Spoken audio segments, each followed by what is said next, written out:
What's going on, gamers? It's Phil H here from Beneath the Veil, and welcome back to another video. Today I wanted to take a slightly different approach to hero guides and look at a series of games from Team Secret's W-Zayac, and looking specifically at his Nyx Assassin. So throughout the Last Chance Qualifier and the international main event of this year, being 2022, Zayac had an incredibly high win rate in both the LCQ and the main event, with Nyx Assassin in particular. For those of you who are interested in stats, in the Last Chance Qualifier, Team Secret played Nyx Assassin 9 times and won 8 of those 9 games, so only dropping 1 game where they hit Nyx, and that made their win rate for LCQ a total of 88.89%. Conversely, in the main event itself, whenever Zayac was given the Nyx Assassin in the 8 games, again they had a very high win rate, only losing 1 of those, so going 7 for 8, which is a total of 87.5%. I want to go through a few of the games of the main event itself, so that hopefully everybody can pick up some neat tips and tricks to incorporate into their pubs. So without any further ado, let's jump into the first game. Okay, so here we are in our first game. So this is from the group stage, and this is Team Secret versus TSM FTX. So we have Zayac obviously on the Nyx Assassin, we've got Puppy on the Crystal Maiden, I believe it's Crystallis on the Shadow Fiend, Resolution on the Dawnbreaker, and then Nisha on the Sniper. So Zayac smokes out a base and gets this early ward off. And I'm just going to show you Zayac's point of view for all of these replays. So at the moment, all he's really doing is looking to try and secure some vision, and now he's looking to secure a bounty rune. So you can see he's drawing on the map, but he's going to wrap back around to try and help his team mid. And if you pay attention to throughout most of these replays, you'll see Zayac is the most active, drawing on the map, pinging things out. I think this is ultimately what makes him a really successful position 4, is that position 4s, they really thrive when they, really nicely do that dance between well thought out plans and then also acting on instinct. So here they're just pressuring these guys away from the bot bounty rune, so they secure 2 runes easily, and then Crystallis gets their safe one up top. So here he's just eating a bit of harass. His main focus in the laning stage is just trying to give his carry as good of a game as he can. So what he's focusing a lot on at the moment is just trying to take out Chen's creeps as often as possible.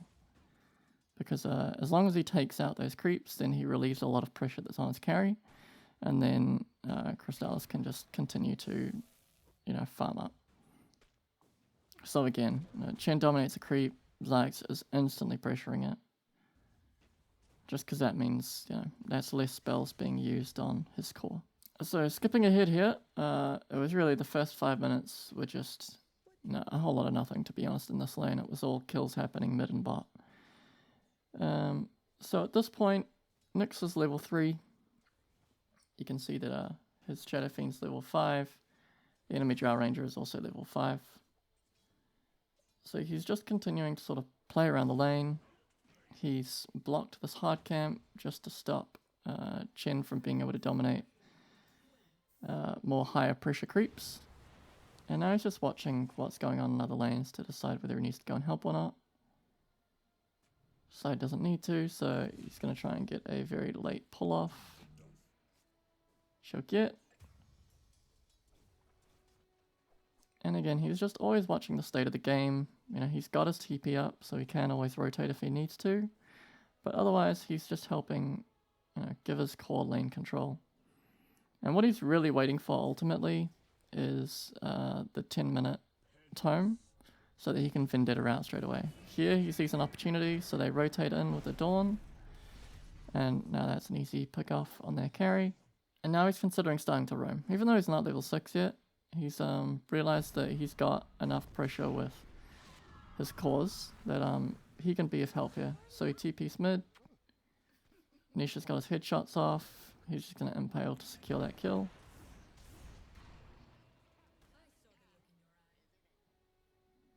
And now, yeah, now he's starting to play active on the map. So, Zayac's intention whenever he plays Nyx Assassin is always try and salvage the lane as much as possible. Most of the time he's going to end up losing the lane, or at least coming out even. He doesn't really dominate lanes with Nyx. It's just not how he plays. It's really, as soon as Nyx Assassin hits 6, then he just becomes an absolute menace on the map, and you'll start to see that as it comes up.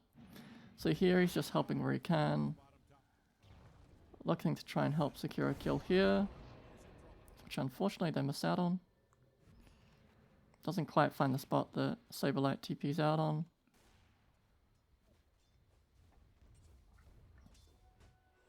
So now he's got boots for a bit of added move speed.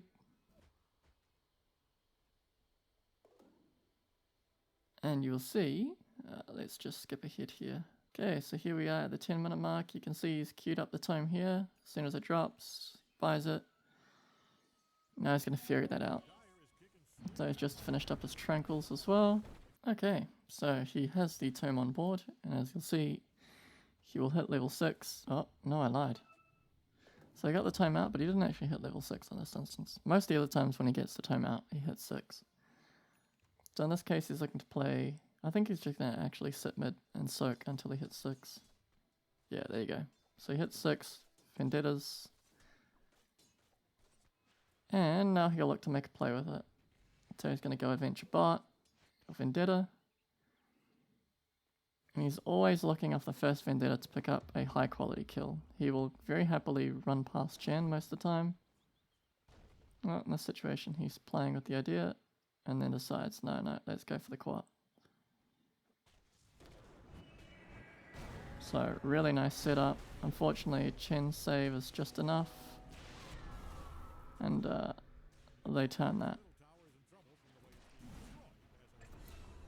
So, right idea, just a bit unfortunate in how it went down. Some could argue that maybe going for the Chen there was a better option, but you can't fault him for wanting a higher impact kill. So here, he pops another Vendetta. And he knows that the Visage, played by Saberlight, was in the vicinity, so he spotted it out. And he's got a long duration on Vendetta, so, he's just pinging out that, hey, we got a potential kill here. And he's waiting for his right moment. So you see, if he'd gone in earlier, then it gave him a chance to rotate. So here he decides to go on the Earthshaker instead.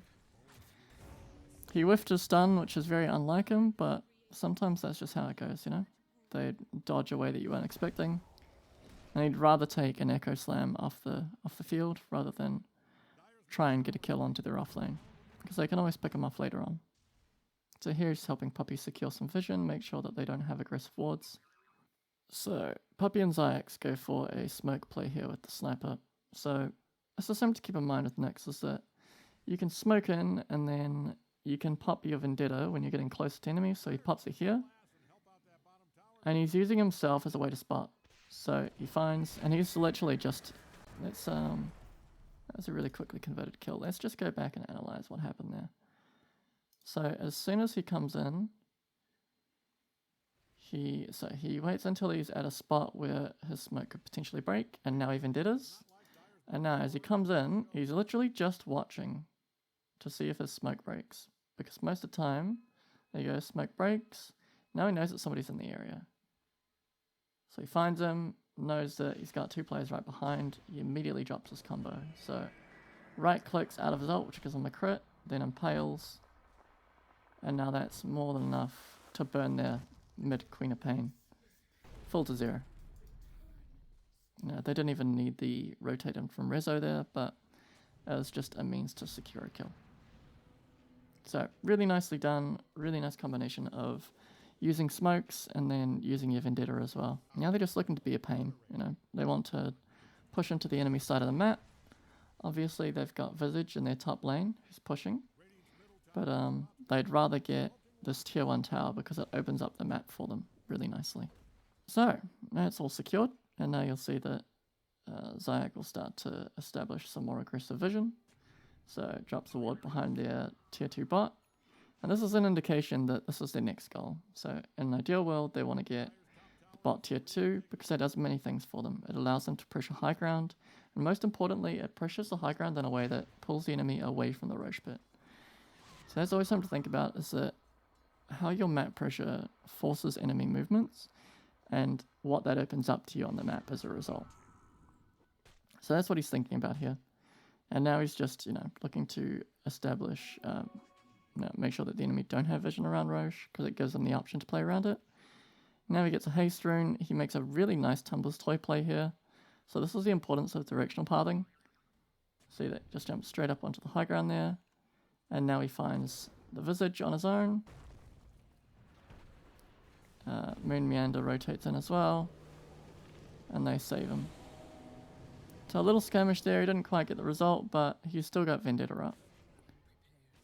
So you'll see as they turn this, never be afraid if you need that extra burst of damage. You see that. Let's show that again. So you'll see that even though he's got it off of cooldown, he will just pop the Vendetta just purely for the crit. So he just wants to try and burn this Shaker down if he can. So pops it, then immediately uses it, does a 300 damage crit. Unfortunately Chen exists, so he immediately turns it around. But that's just how it goes sometimes. And now they're looking to turn this back around. So turn the kill onto the Earthshaker. They haven't lost anybody for this. So it's just a free kill. So as a Nyx Assassin, especially in pubs playing against, for example, a Scarith Mage, this is a really good concept to keep in mind, is that you can use any sort of forced movement ability, whether that be a Force Staff or in this case a Tumbler's Toy, in a very similar way to what you would use a blink for. And you will see that Zayac in pretty much all of his games does pick up a blink, because it enables him to radically change his playstyle and play that initiating stun style, rather than looking for the catch off of the back of Vendetta. So you'll see here, let's just slow this down, you'll see that he waits for Brial on the Queen of Pains, show in lane. And now he's going to run himself in once he's confident that he's going to get the follow-up that he wants. So he's got to be quick on this because it's a Queen of Pain, and if they don't get the chain stun, then it's not going to work. So waits for the right moment. He runs in, Tumbler's Toy, immediate stun. The sniper's already shrapnelled off the back. He catches the co-op with the Impale right before the blink comes through. As you see, Dawn comes in, able to chain stun perfectly, and then another chain stun here, which he misses.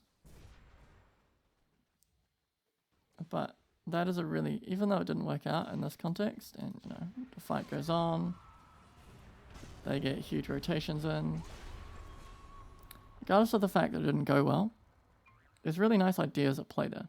And ultimately, the reason why this didn't work is that they're playing against, a pro team who are incredibly well coordinated.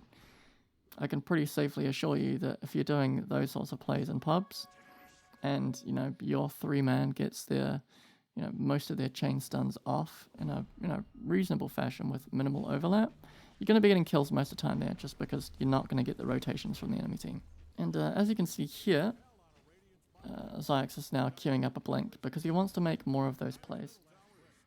So let's just skip ahead to that point.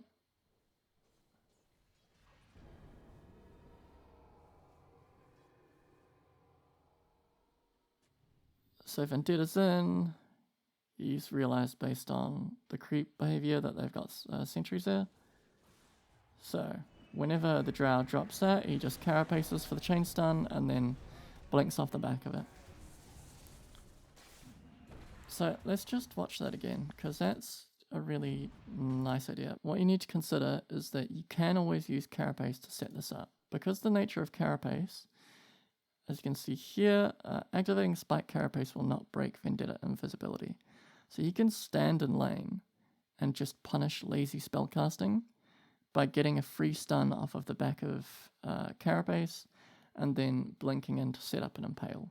And you'll see in other games that I'll show, Zayac is really good at using carapace as a setup to a blink stun. So let's just watch that again.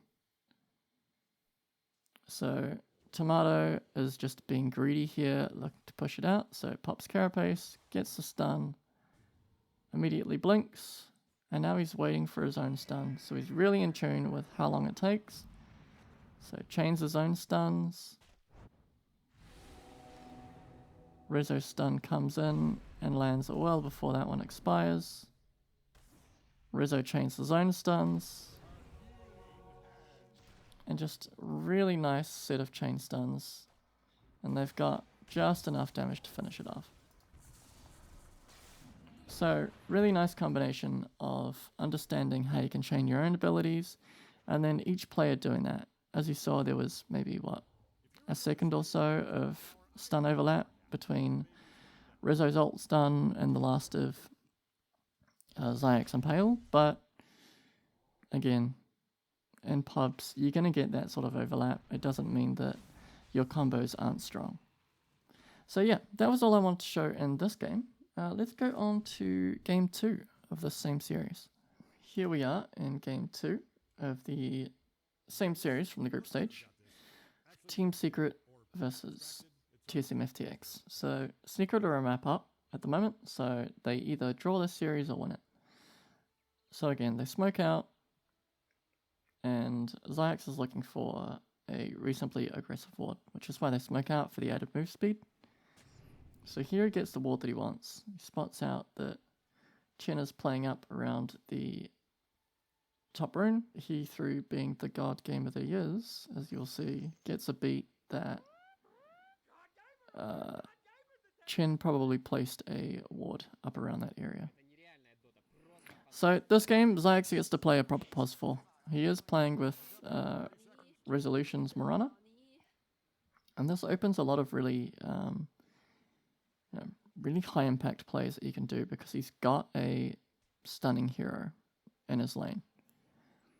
So you'll see this ends up being a much different lane.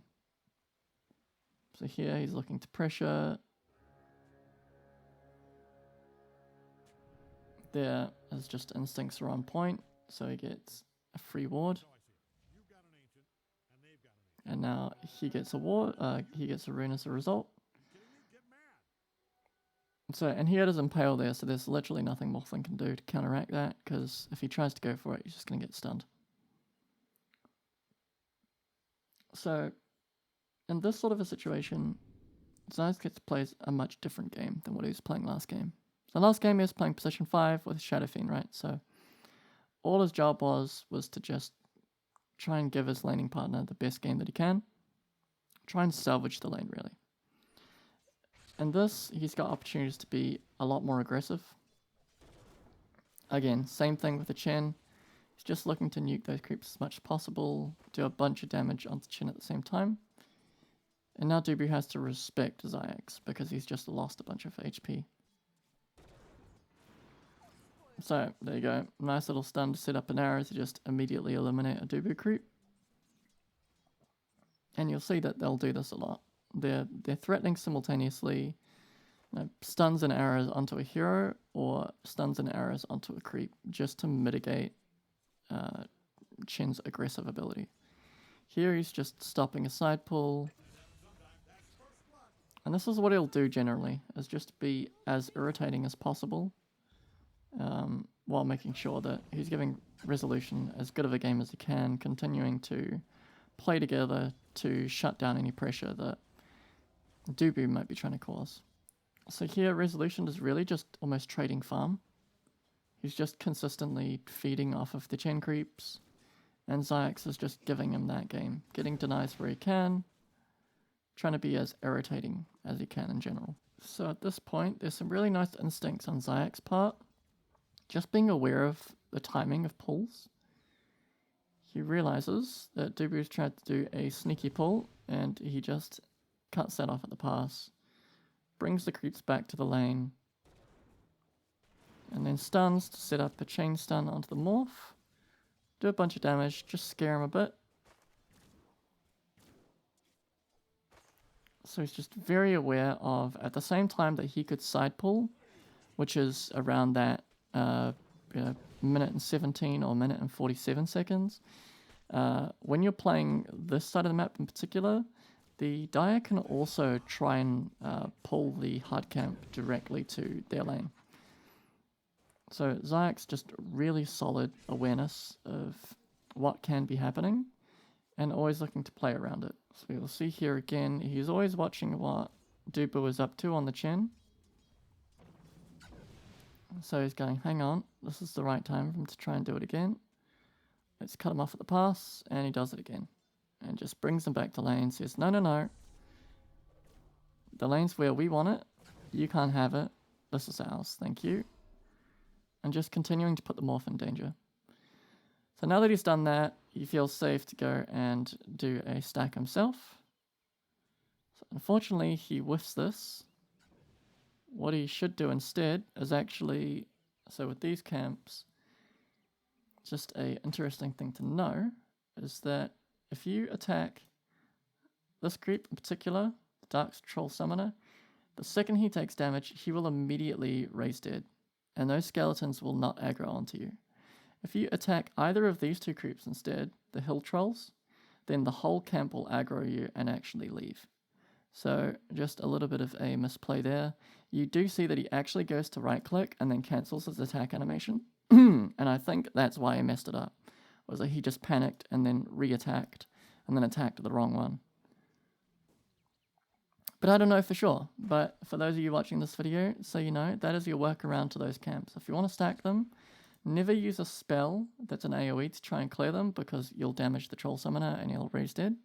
But if you do want to stack those, just single auto attack one of the Hill Trolls and then the whole camp will pull for you. So just a nice little tip for you for watching this far into the video. And now he's just going to sit mid for a little while and just soak XP. Never be afraid to do this, especially as somebody who's got a high impact ult. If a core player isn't going to play in mid, then just go and sit there, take last hits where you can, and just generally soak XP. Nobody should ever have an issue. If a core were to come back, I'm sure he would happily leave, but at this point, Shadow Fiend just wants to get up his passive charges to get more damage, and you'll see Monkey King's going to come here to do the same thing that he's doing. So Nisha comes in, he sets up a stun to help Nisha. He immediately carapaces the second sniper starts to go on him. And now he's just going to leave. Look to go back to doing some support things. So counter vision where he can. Tries to hit multiple spots at once since they have vision on the high ground. And now Shadow Fiend's left the lane again to go and farm some lane creep, so he'll just sit around here looking to soak. And yeah, so let's skip ahead to where he gets a bit more of an interesting play. So here I just want to highlight a really beautiful play that Zayac does based off the back of some vision. So just to set the scene before it all happens. So they saw on the award here that there was a sniper farming just up here. So you can see they can actually see the effects of the shrapnel still sitting here. Mirana hit her 6 early, so she used her ult, which the name escapes me right now, Moonlight Shadow, there we go, to get multiple of his team into this place, into this space to gank the sniper. So as you'll see here, Zayac does a beautiful play here. So because of the way that Carapace works, I think it was just checking that Crystallis was ready to rotate in. So let's pause right here. So important thing to note, the way that Carapace works is when activated, Spike Carapace reflects and negates damage dealt to Nyx Assassin once from each source, as well as stunning the source of the damage. Now, what players who are new to Nyx Assassin might not realize is that this is not exclusive to right-click damage. So as we established in the earlier game, where Tomato was using his Drow Assassin,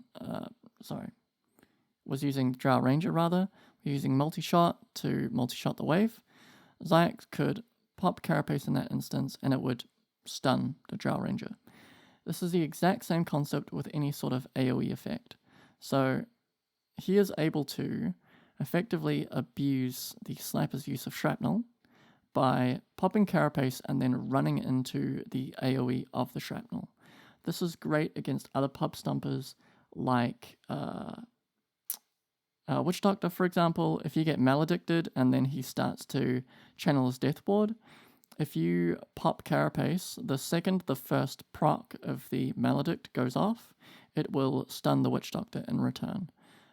Because while the game doesn't interpret the Death Ward damage as coming from the hero, the maledict damage is actually coming from the Witch Doctor. So that is a way to break those sorts of channels.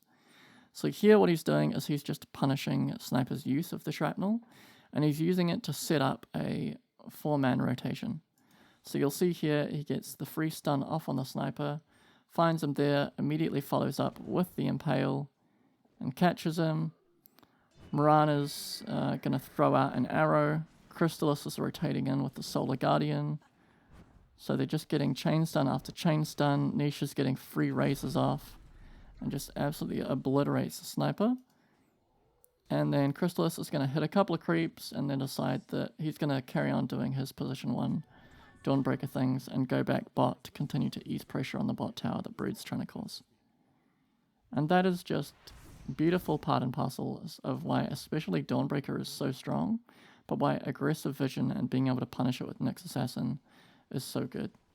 And you'll see many other instances I'll show you where Zayac plays this game where he just punishes lazy spellcasting or greedy spellcasting, and it just forces damage off of the map because you either place those spells there and you risk that Nyx Assassin is nearby and it's going to punish you for it, or you don't use it and you're slowing down your own game. And that's the beautiful yin-yang that Zayac really understands and abuses all the time, is that he just knows when he's strong, when he's weak, and when the enemy give him situations that he can abuse.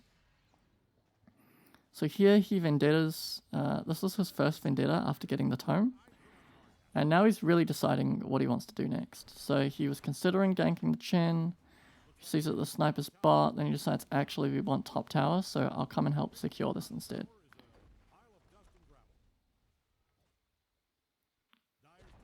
So he's doing a little scout around. He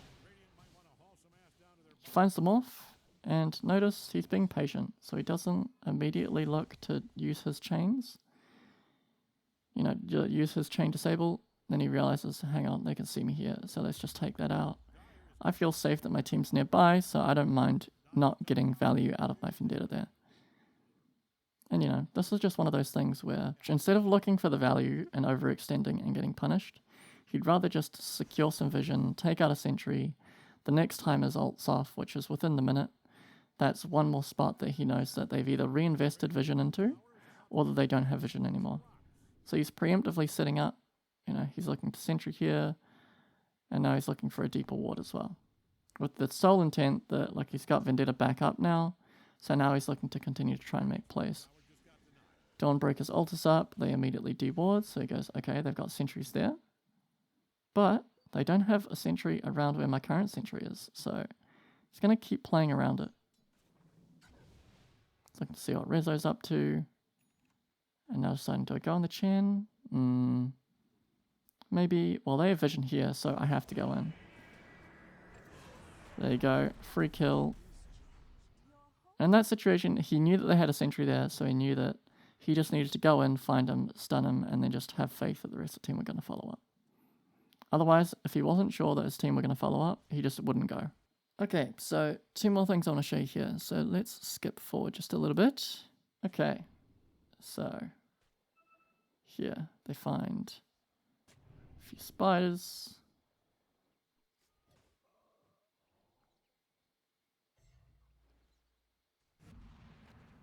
Okay, so they've just put a sentry here, right? Which clears the spot. So they got Puppy to Crystal Nova the high ground to make sure that they weren't seen.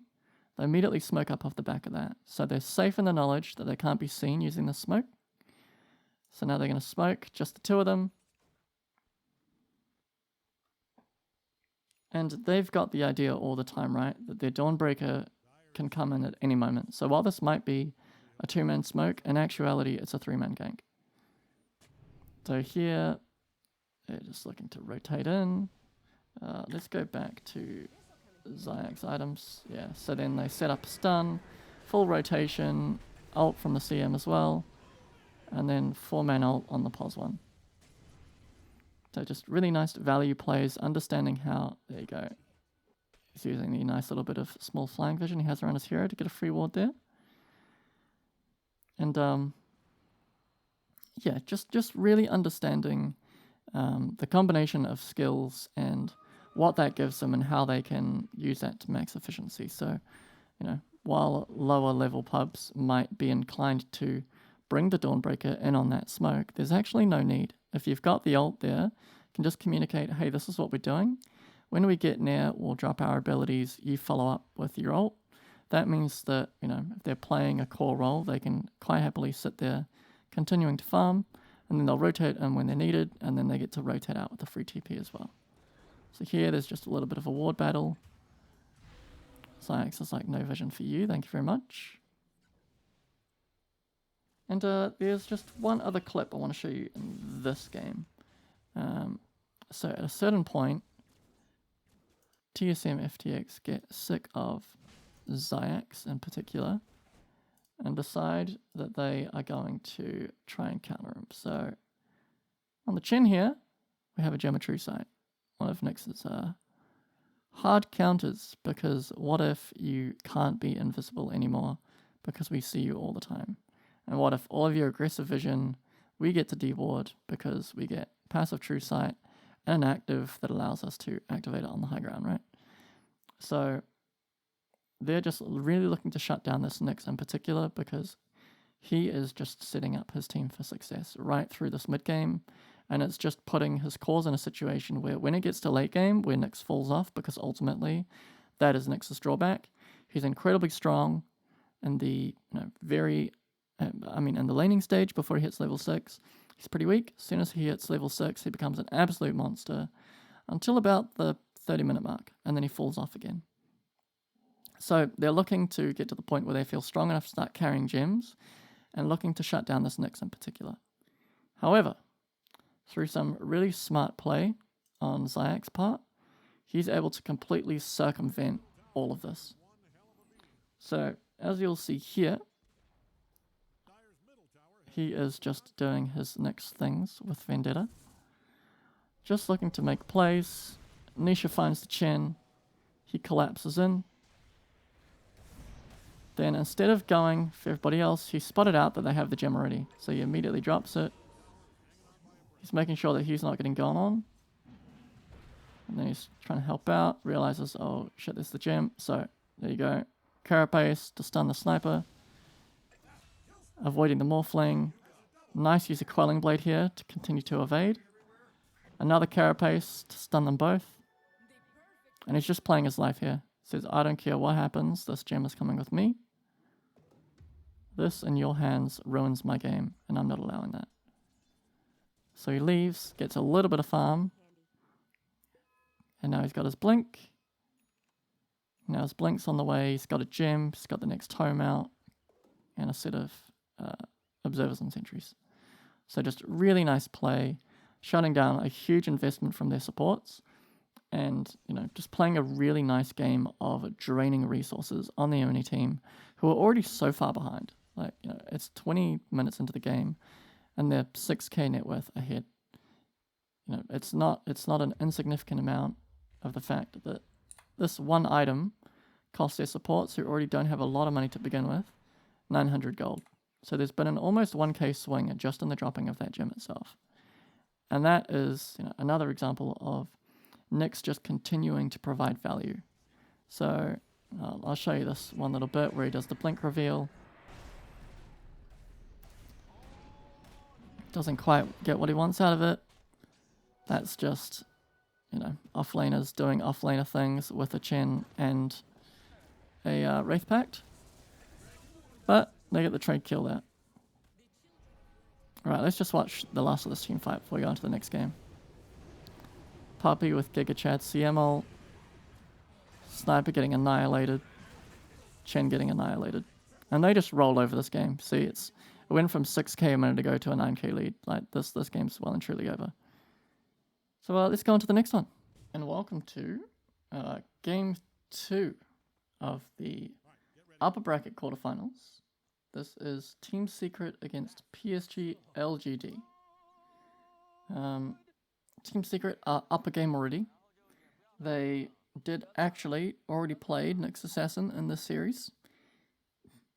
They got absolutely trounced. It was a game that was over within, I think, within half an hour, which is why, for the sake of the length of this video, I skipped over it, because a lot of the things that we saw in that game we'd already seen in the series from TSM FTX. So with this game, I want to show this one off in particular because it's a little bit different. This is the only real example where Zayac really struggles in lane. So he does actually get absolutely trounced in this lane. He ends up playing effectively position 5. He is against Jin Q's Tiny and Faith Beyond's Death Prophet. And needless to say, he gets repeatedly hit in the face and nuked out of lane and really has no game until, you know, that time where the laning phase really breaks apart. So, looks to... It's just doing a little bit dewarding there, and as you can see, I don't think he realizes just how strong these guys are level 1. So Jinkyo is just bashing the life out of him with a tree, and then Zayac realizes that he can't actually trade at the Tiny.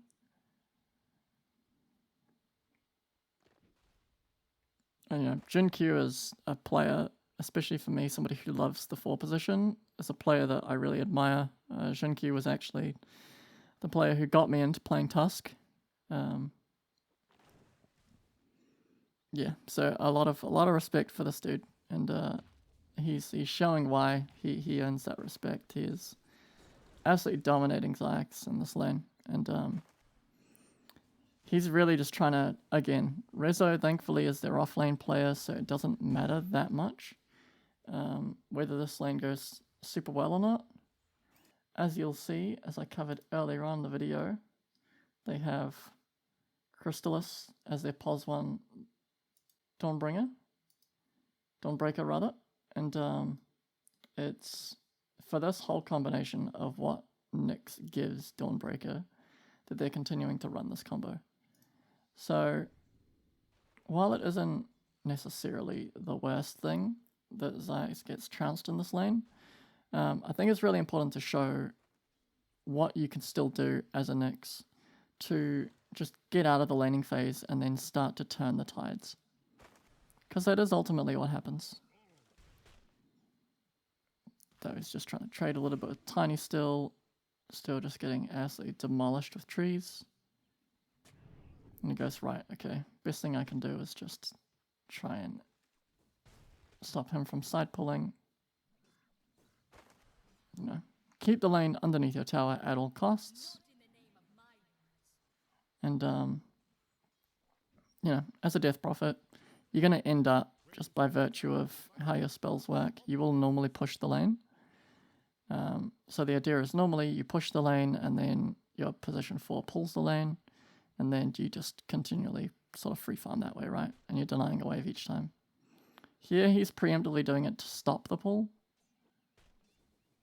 And now he's looking to stack for himself while Rezo's getting melted. So Nisha's farming some camps. Nyx decides, okay, I'm gonna go do the thing that I do where I go and sit mid. And he's like, wait, that's a Zeus. Maybe I don't feel too confident about doing that. Then he decides, instead, I'm gonna go and just continue to help Rezo do what he can. So Rezo's trying to make plays on Tiny. And Zayac is literally just here as something to rebound off so that Rezo can get out. So the ult goes off, he allows Rezo to escape and then just leaves. And that's an Exo down. They've rotated in the Lich as well, so they've decided with this Exo that they want to take the tier 1. Which I think they do end up getting here, to be fair. But there is a little bit of misplay that goes on, that they are able to actually salvage something out of. So they see that Jin Q is behind the tower, Puppey looks to help punish, and then Nisha catches the Zeus trying to rotate. So he gets denied. That was a beautiful toss from the Tiny. I couldn't believe this when I saw it the first time. Catching Marcy in the midair with the toss. The Lich shut down. Reza gets traded out, unfortunately. And hang on, let me just go back to Zayac's skills so that you can see what he's got. So yeah, he's just playing around the team, stunning where he can, using Carapace when he can to help set things up. Because at the moment, he's really shut out of the game, so the best thing he can do is enable the rest of his team. He's not really able to play his usual style. And this is worth it to keep in mind in the games where you do find that what you want to do is just being completely shut down. Look instead to solve the problem of how can I help somebody else have their game? Just what he's done with Resolution, right? Rezo wants to stay in lane, get as much XP as he can without dying, so Zayac was playing for that. You just escape off me when you need, and we'll try and keep you alive so that you don't feed kills. Here, look for a setup, beautiful rebound into Dispose, into Impale, into the Crystal Assault, and yeah. Now we're getting close to 10-minute mark. Yes, he's very behind in levels, but once he soaks a bit of XP and gets a tome out, might even get a kill on Jin Q here, but gets shut down.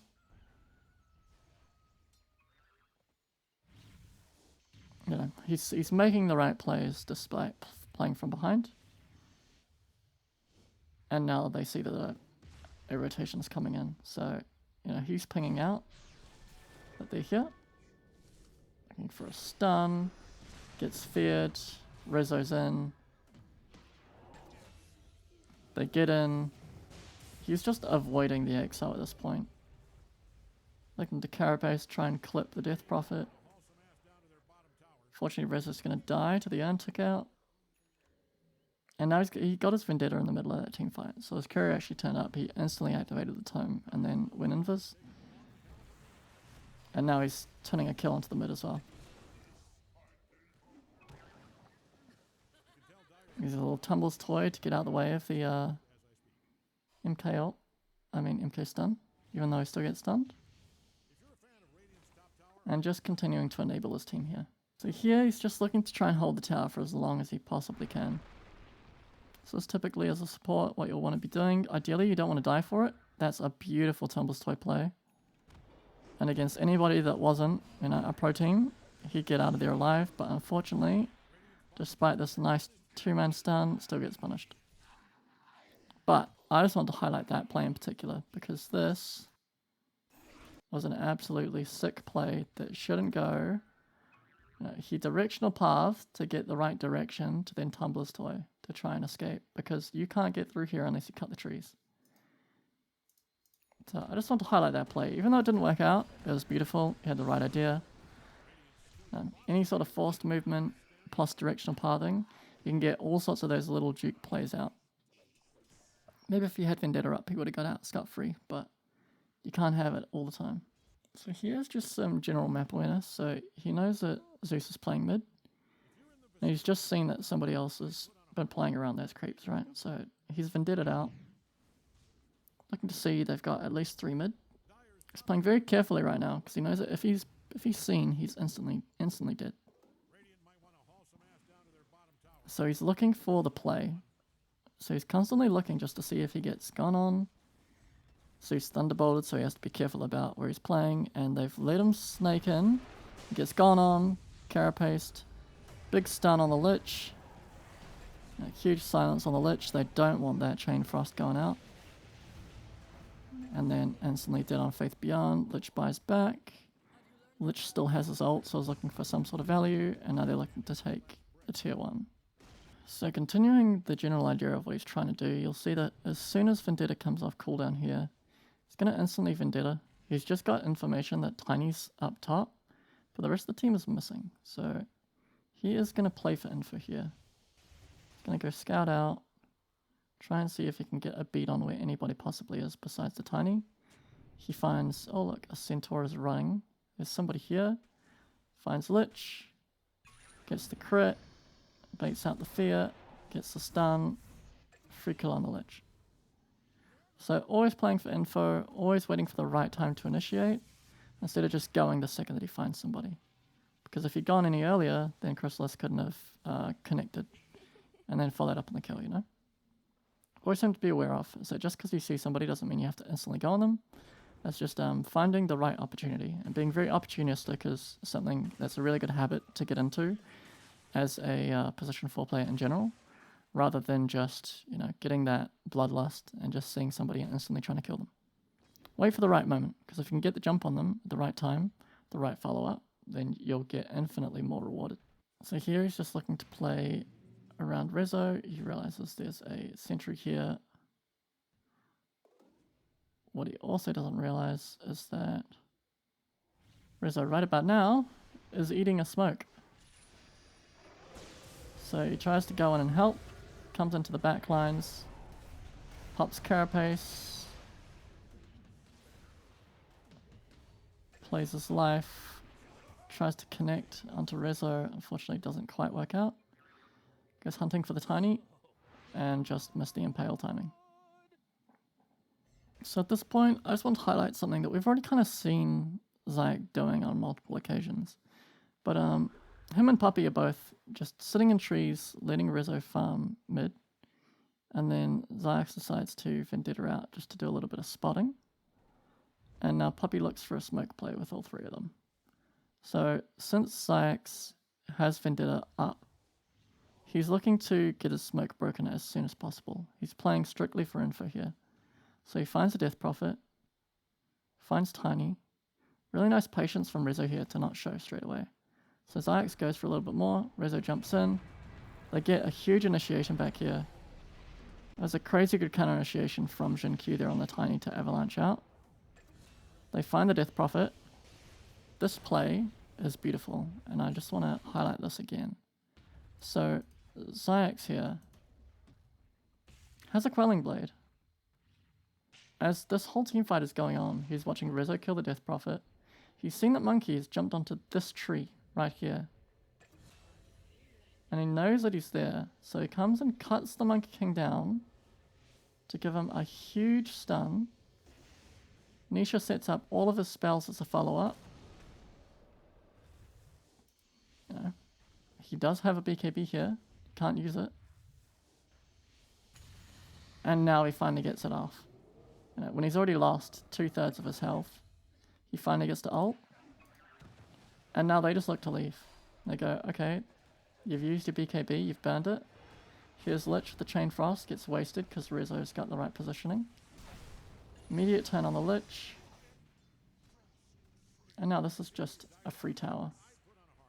Puppy was fishing for the Monkey King there, but that was just a beautiful series of things. Great awareness from Zayac to understand that he was no help trying to get the kill on the Tiny or the kill on the Death Prophet. And where his value was found was instead disabling the Monkey King with a simple use of the Quelling Blade. No spells, no nothing, just turning his own skills against him. Because for those who don't know, if Monkey King gets cut from his perch, he gets stunned. So at this point, you've seen Death Prophets just showed mid. Saying that there's somebody around here. You'll see Zayac's very active on the minimap. So they smoked 3 of the heroes. Zayac is not smoked. Crystallis isn't smoked. And then he hears the EXO go off.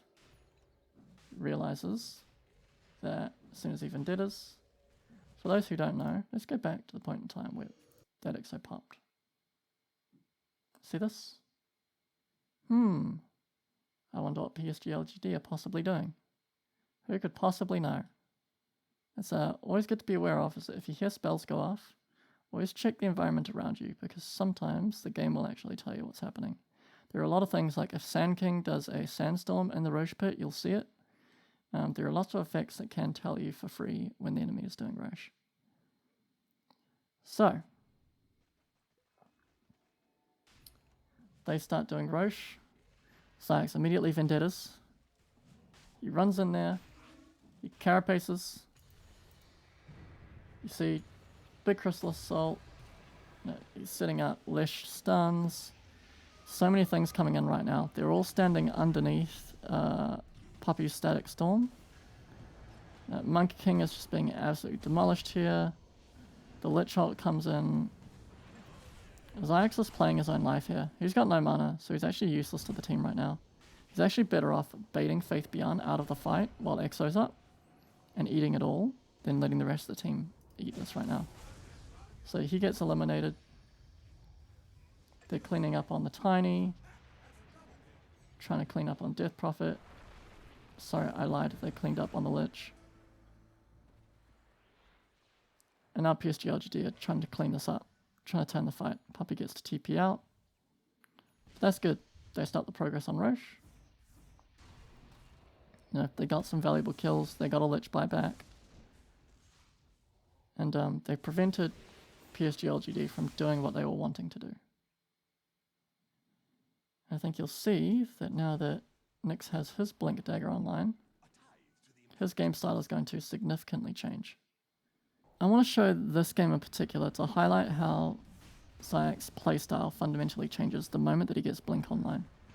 So he's playing outside the pit, he's dropping an Observer, and the whole reason for this Observer is that he wants to see the moment that the enemy team show over here.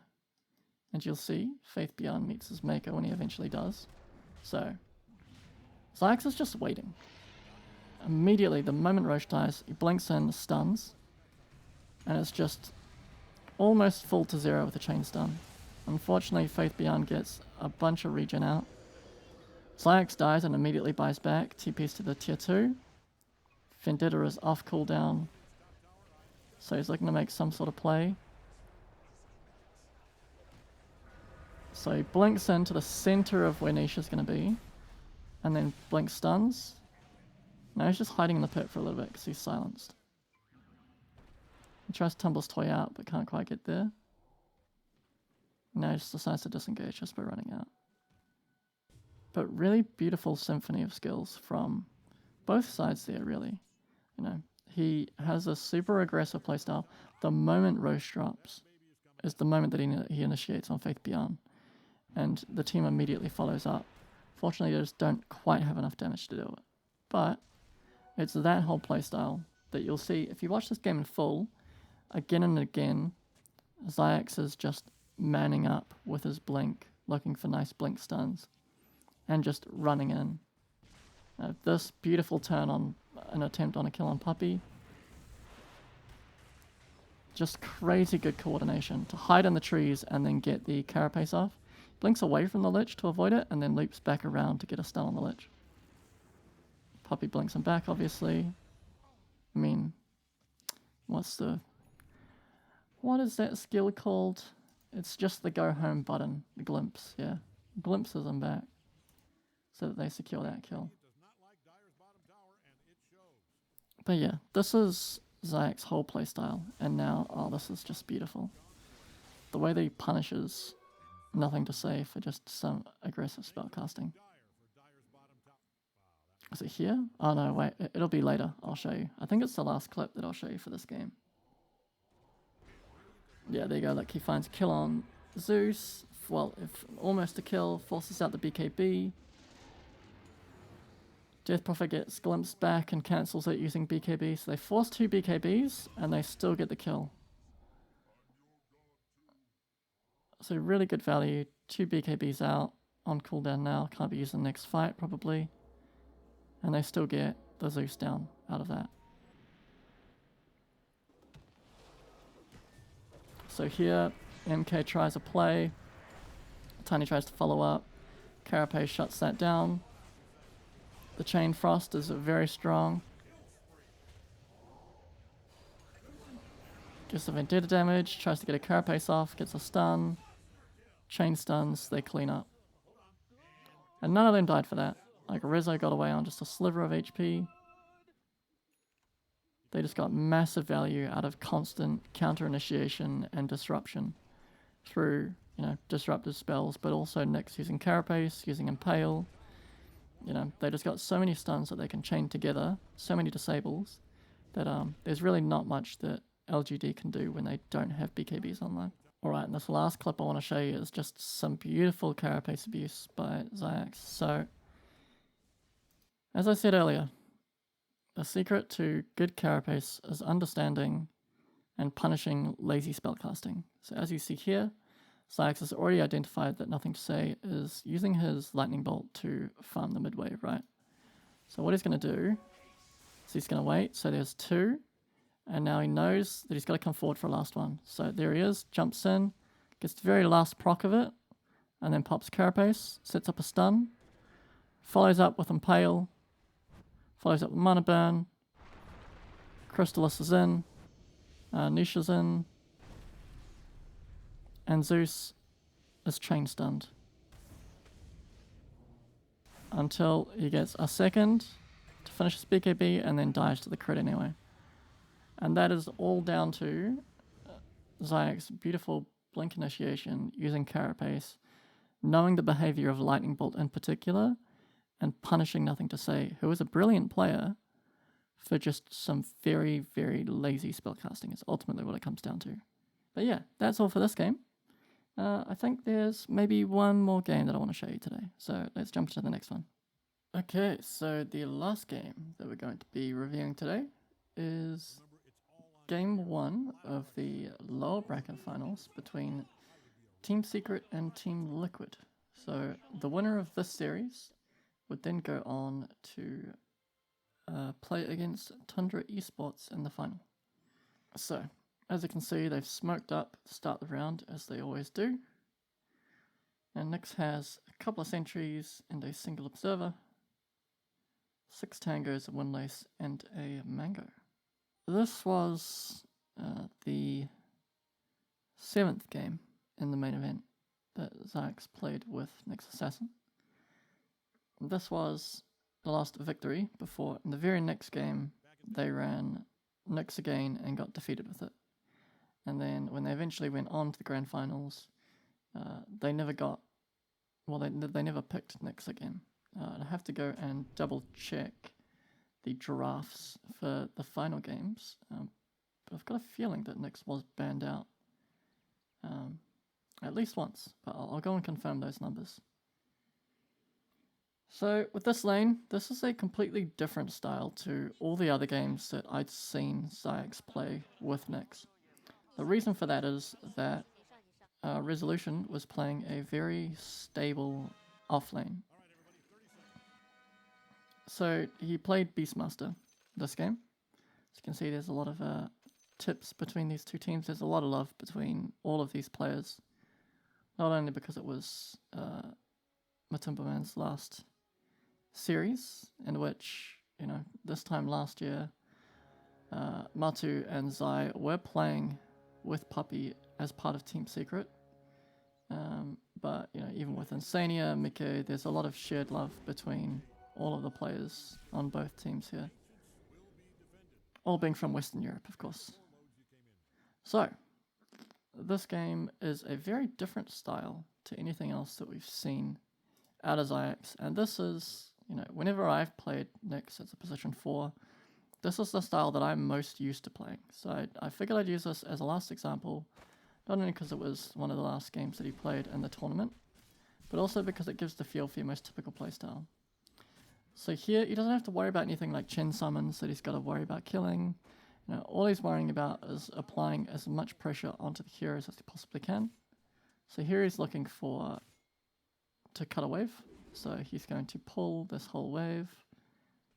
Just make sure to auto attack it so that it comes up onto the high ground. They pull it behind the tower. And then Rezo just gets to free farm that in between his towers where he can't be contested. He cuts off Insania at the pass. They're just going to trade a couple spells. Nyx will always win these engagements, so he's always happy to take them.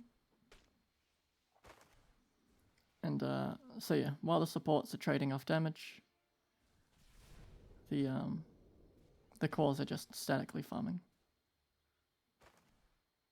So yeah, these two just playing a few mind games with each other, healing up where they can, blocking camps. these are both support players that I really like. I really like a lot of Insania stuff. You know, Insania got me into playing Elder Titan actually. Him and Maposhka, so I've got a lot of respect for Insania. For Insania rather. Here you can see that Zayac is taking a bunch of damage. He quickly selves up.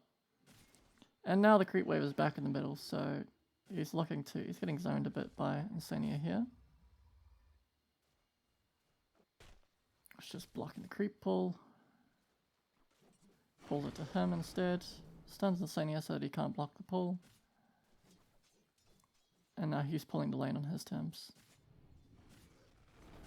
So yeah, just super stable. And because Rezo's playing this really stable offlaner, there's going to be a point where Zayac is allowed to just go and be a pain in the ass mid, which is what he's going to eventually do once he's shut down Insania's game enough. He's decided he's too late to stop that pull, so he'll go and maybe help with water runes. And then Nisha says, "No, don't worry about it, I got it." So he goes back to helping Rezo a bit top.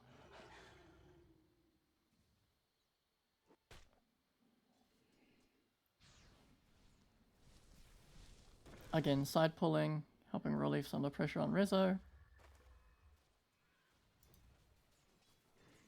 I'll just speed up a little bit here just so you can see what's going on. Just there, leech XP, impales for the last hit. And yeah, they do get first blood down bot. Oh, that's fine. So again, another side pull.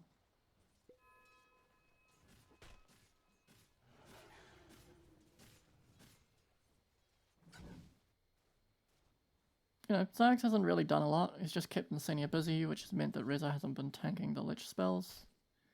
He's doing a little stack here. He does this all the time. He'll stack and then immediately come and challenge a rune. Gives Nisha the double damage.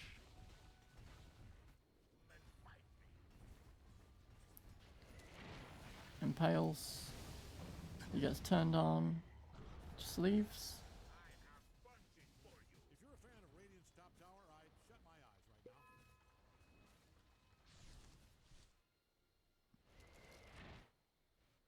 If Dire doesn't haul ass and help out that There you go, so he's on time to stack again. Stacks. Comes in to help mid. Let's just run that back just so we can get the full idea of what happened there. So Nyx is running in. He throws an impale, throws a carapace rather, and then throws a follow-up impale. And then Boxy blocks him out with a nice ice shards and just TPs out. Unfortunately gets stunned. It was a nice presence of mind from Nisha there to use the adaptive strike to cancel the TP. Didn't do damage, but he's just purely leeching the economy there. Because now Boxy has to decide whether he runs all the way back to base and then runs all the way back out, whether he just ferries some regen and tries to stick around on reasonably low pull. Here, Crystallis is getting gone on, so Zayac comes in to help. Stuns out on Zai, and now he's helping Crystallis secure the kill. There we go. A little bit of friendly BM with the voice lines.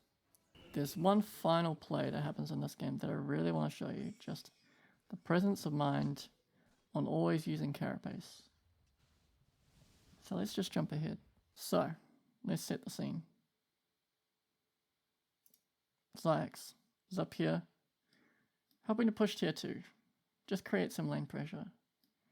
He checks on his map and sees that Rezo is being gone on by Liquid and Boxy. His immediate response, he does also see that Insania is over here. He sees that Matu is down here, so he knows that there are at least 3 heroes in the area. The only one currently unaccounted for is... who is it? The Enigma, right? So when you think of Enigma, what's the one thing you think of? It's Black Hole, right? So that's the only thing that he needs to be aware of. So he's actually just seen him. Spoiler alert, over here. So he's TPing in. And now look at this beautiful play. So he Vendettas. And then instead of going straight in, like people might be tempted to do, he wraps around And now, Zai tried to drop the black hole. Tried again, drops it. And let's just go through that again. So he comes around. So nice rat, right? Matu's connected in.